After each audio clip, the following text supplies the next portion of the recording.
2023년 4월 3일 복귀 방송을 시작합니다. 자, 오늘은 먼저 회원님께서 여쭤보신 차트 중에 파란색 차트의 수식은 이미 여러분들한테 공개를 해드렸고요. 이 수식이고, 그리고 요 갈색 차트는 보스티안 차트인데요. 요거 하는 방법은 마우스 오른쪽 버튼에서 지표 추가를 누르시고 여기서 BOS라고 치시면 여기 보스티안 인트라데이 뭐 어쩌고 저쩌고 하는 인덱스 이거는 이렇게 해서 적용하시면 여기에 이렇게 표시가 되는 거예요. 다른 거 없습니다. 이거는 그냥 대량 매매 체결 횟수를 차트로 나타낸 그런 지표입니다. 뚜렷 할 대단한 지표는 아닌데 이거를 가지고 대량 거래를 하는 기관 투자자들의 행동을 나타난다 이렇게 설명을 하는데 그런 부분이고요.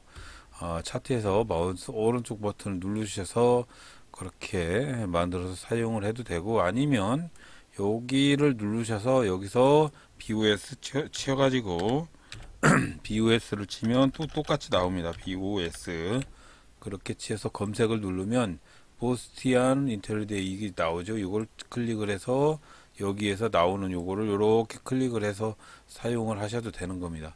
그렇게 사용을 하시고요. 자, 오늘은 여러 종목 매매를 좀 해봤는데 오늘부터 좀 매매에 집중을 하고자 계속적으로 매매를 한번 해봤습니다. 자, 한번 오늘의 매매한 거 복귀 방송 한번 해보고 종료를 하도록 할게요. 오늘도 여지없이 여러 종목을 가지고 왔는데 어디 갔대요? 제가 매매를 하는 포인트나 이런 것들은 지속적으로 여러분들한테 말씀을 해드렸기 때문에 그런 부분들은 앞으로는 설명을 하지는 않을 거예요. 자, 일단은 이렇게 매매했습니다. 오늘은 세 종목 매매했고요. 매매의 포인트를 보면 아침장에 포스크 퓨처엠이라는 종목을 매매를 했는데 시간적인 여유만 더 있었으면 조금 가져가려고 했었는데 그렇게 잘 되지를 않았고 매매 마크를 보면 종목 자체가 제가 산 위치가 슈팅을 할 때 매수를 했는데 위로 조금 슈팅을 했을 때 그냥 매도를 했는데 결론적으로는 그렇게 매도가 되지 않았고요. 결론적으로는 그냥 조금 견디고 조금 있다가 매도를 했어도 큰 폭의 상승을 했을 거라고 생각을 합니다. 왜 포스코 관계된 주식들이 상승을 하는지 좀 이따 한번 얘기를 나눠보고요. 일단은 그 다음번에 매매를 했던 종목이 하이드로 리튬인데 이 종목도 마찬가지입니다. 이 종목도 제가 아침에 시간적인 여유만 좀 있으면 충분히 홀딩을 하고 가져갈 수도 있었던 그런 위치였는데 쪼막손이라 보니까 시간적인 여유가 없어서 이렇게 매도를 했더니 이렇게 올라가 버리네요. 결론적으로는 종목 자체를 어떻게 홀딩을 하느냐 그런 차이가 좀 있는 것 같습니다. 이 종목도 마찬가지고요. 아침장에 V자 반등을 해서 조금 올랐다가 하락하는 입장에서 V자 반등을 할 수 있는 충분한 여지가 있었기 때문에 매수를 했는데 매수하고 조금 홀딩하고 가져갔으면 큰 폭의 상승을 좀 먹지 않았을까. 자, 그래서 매매의 핵심 포인트는 어떤 위치에서 사는가 하고 어떤 신호에서 사는가가 상당히 중요한데 이것도 마찬가지로 하이드 리튬이니까 2차전지 원재료 관련주죠. 상승하는 데는 이유가 있습니다. 자, 그런 다음에 그 다음에 G2 파워 매매를 했는데 G2 파워는 여기 이쯤에서 한번 볼게요. G2 파워는 두 번 매매를 했는데 G2 파워 아침장에 초창기 V자 반등할 때 매수를 하고 바로 매도를 했더니 급등을 해가지고 이 종목 하나만 가지고 충분히 매매를 하고 종료를 할 수도 있었는데 그렇게 되지 않았고 그 다음에 여기서 다시 매수가 되어서 그런 다음에 슈팅을 할 때 매도하지 못했고요. 그냥 조금 가져가다가 매도 처리를 하고 종료를 했습니다.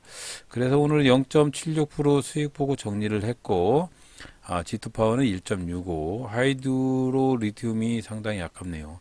그렇게 해서 오늘은 0.76%로 정리를 했습니다. 일단 여러분들한테 말씀드릴 부분이 있는데, 자, 요즘 상승하는 데는 이유가 있죠. 요즘 상승하는 데는 상당히 큰 이유가 있습니다. 오늘도 보면, 하이드로 리튬이나 이런 종목을 보면, 잘 보시면 코스모 화학이나 첨단 EV 첨단 소재나 하이드로 리튬이나 광무나 이런 전체적으로 이 종목들이 리튬 관계된 주식인데 이 리튬이라는 것이 우리나라 시장을 좀 이해할 필요가 있다고 생각을 하는데 2차 전지의 원재료가 되는 배터리 전고체 배터리의 원료가 되는 부분이 리튬이죠. 리튬, 산화 리튬, 리튬인데, 우리나라 2차 전지가 올라갈 수밖에 없는 이유를 간단히 한번 설명을 해드려 볼게요.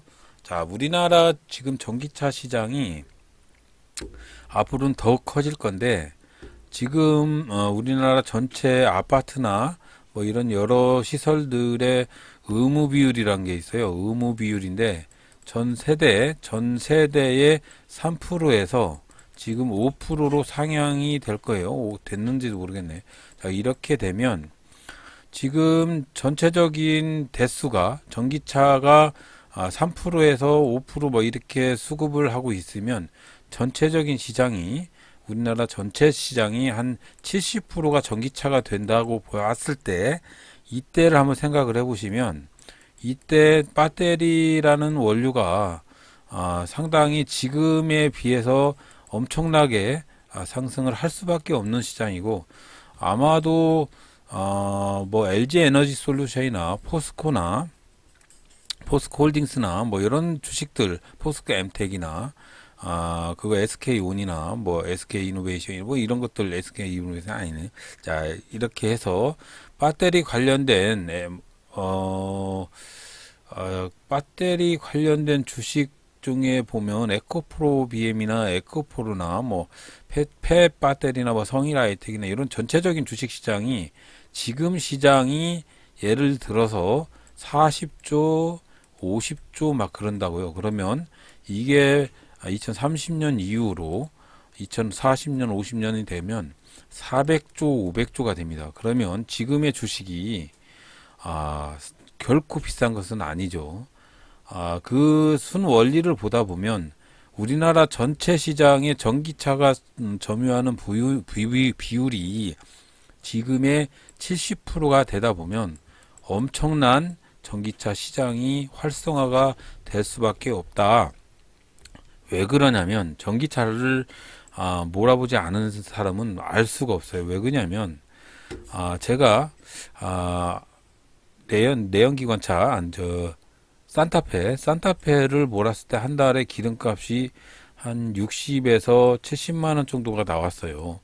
근데 지금 전기차를 바꾼 뒤로 전기차를 이 산타페하고 비교를 했을 때 전기차에 들어가는 비용이 한 달에 5만 원에서 10만 원이 안 됩니다.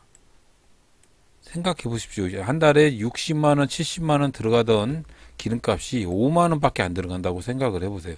그러면 안 바꿀 사람이 있습니까? 그게 전체적으로 봤을 때 전기차 값이 조금 비싸긴 해도 정부의 지원금도 있고 하다 보니까 전기차 시장은 앞으로도 충분히 더 활성화가 되면 됐지 절대 추락을 할 수가 없는 구조예요. 우리나라 시장이 전기차 신재생 에너지 관련된 차가 앞으로 활성화가 안 될 수가 없는 구조가 지금의 시장입니다. 그렇기 때문에 이 전기차 배터리가 거의 차값의 90%대를 차지하기 때문에 이 배터리가 상당히 중요한 부분을 차지하는 건 사실이에요. 그래서 조금 여러분들이 앞으로의 사업, 앞으로의 주식이 움직여야 되는 주식의 분야에 대해서 조금 알아야 될 부분이 있는데 앞으로의 시장의 전체적인 부분이 바로 전기차나 이런 신재생 에너지 분야밖에 없습니다. 그러면 앞으로도 이 신재생이나 전기차나 이런 배터리 관계된 사업이 앞으로 엄청나게 커질 수밖에 없는 구조고, 물론 전기차 배터리를 기준으로 봤을 때 뭐 에코프로 BM이나 에코프로나 뭐 이런 것들을 생각을 하실 건데, 예를 들어서 포스코 홀딩스를 한번 볼게요. 포스코 홀딩스를 보면, 포스코 홀딩스는 뭐 아변 강판이나 이거 철강제 매출이 80조가 이르죠. 80조 대인데 순이익이 예를 들어서 한 6조에서 10조, 그러면 6조 정도 될 거예요. 6조 정도 되면 예를 들어서 이 포스코라는 업체가 지금 포스코 엠텍이나 포스코에 관계된 주식들이 막 급등을 하는 이유가 왜 그렇게 급등을 하느냐? 이 포스코가 앞으로 2030년 이후로 전기차에 관계된 순환 매체로 변화가 될 거예요. 자, 광산, 리튬 광산, 요걸 가지고 전기체 배터리를 만들고, 배터리를 양산을 해서 요걸 가지고 전기차 배터리에 공급을 하죠.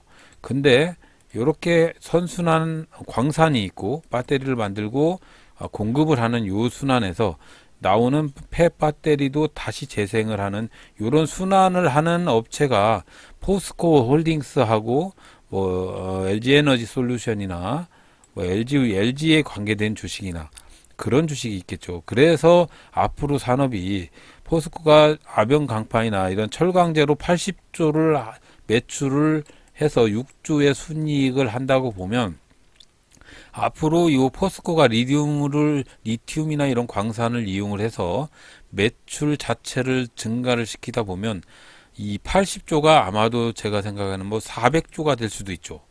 그러면은 뭐 순이익이 6조에서 앞으로는 더 늘어나서 예를 들어 100조가 될 수도 있는 거 아닙니까?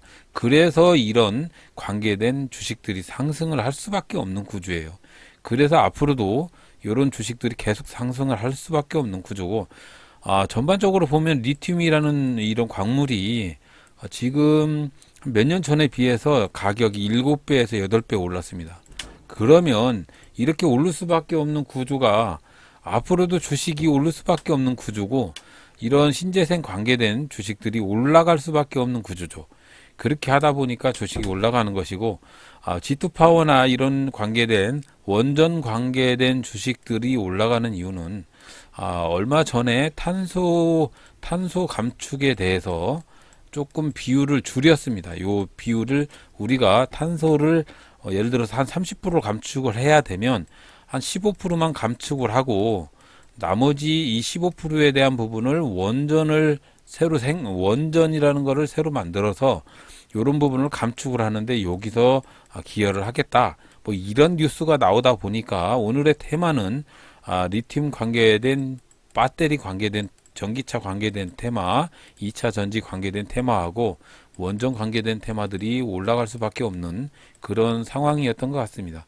앞으로는 수시로 이런 뉴스들에 의해서 주식이 오르락 내리락 할 수 있어요. 그렇기 때문에 각별히 테마에 탑승을 해서 주식을 매수하시길 바라고, 그래도 전 세계 시장이 은행에 대한 뭐 이런 위험성이나 이런 부분들이 아직까지도 사라지지 않은 부분이 있기 때문에 여러 전문가들이 대폭락을 예고를 하고 있는 겁니다. 그렇기 때문에 각별히 조심을 하실 필요가 있고요.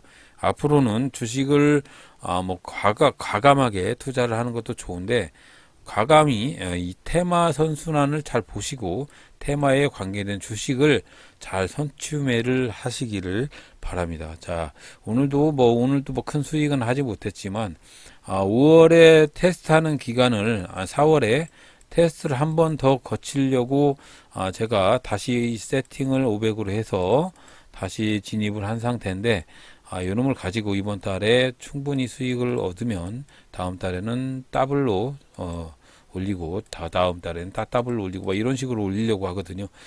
테스트를 성공을 했으면 좋겠습니다. 자, 오늘도 항상 부족한 방송이지만 여러분들이 들어주셔서 방송을 하는 거고요. 별로 쓰잘데기 없는 방송이긴 한데 뭐 영양가가 있어서 들을 만한 재료가 있을지는 모르겠습니다.